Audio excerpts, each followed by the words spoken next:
Kachchhapia BNP কর্তৃক সাবেক MP Lutfur Rahman কাজলের পক্ষে এলাকায় ঈদ শুভেচ্ছা বিনিময় করেছেন। মোহাম্মদ জয়নাল আবেদিন টুক্কুর পাঠানো ছবি ও তথ্যে ডেস্ক রিপোর্ট।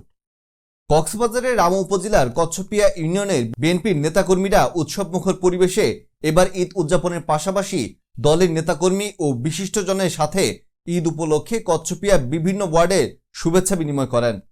1 এপ্রিল দিনব্যাপী মোটরসাইকেল শুডাউন করে বিএনপির নবগঠিত কমিটির সভাপতি মোহাম্মদ সৈয়দ আলম এর নেতৃত্বে অসংখ্য নেতাকর্মীরা 1 থেকে 9 নং ওয়ার্ডের দলীয় নেতাকর্মী, জনসাধারণ, বিশিষ্টজনের সাথে কোলাকুলির মাধ্যমে শুভেচ্ছা ও কৌশল বিনিময় করেন।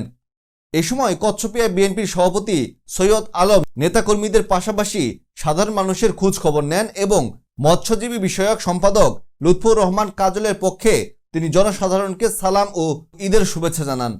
এ সময় সাথে ছিলেন কচ্ছপিয়া বিএনপির নবগঠিত কমিটির সাধারণ সম্পাদক মাইমুনুল হক মামুন, উপজেলা বিএনপির নেতা অধ্যাপক রফিকুল আলম জয়নাল আবেদিন টুক্কু, কচ্ছপিয়া বিএনপির সহসভাপতি আব্দুল খালেক, ফয়জুল আকবর সহ অসংখ্য নেতাকর্মী অংশ নেন।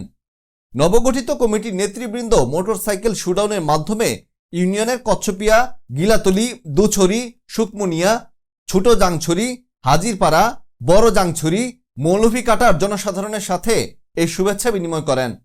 ফলো দিয়ে নাইক্ষুংছড়ি টিভির সাথে থাকুন। ধন্যবাদ।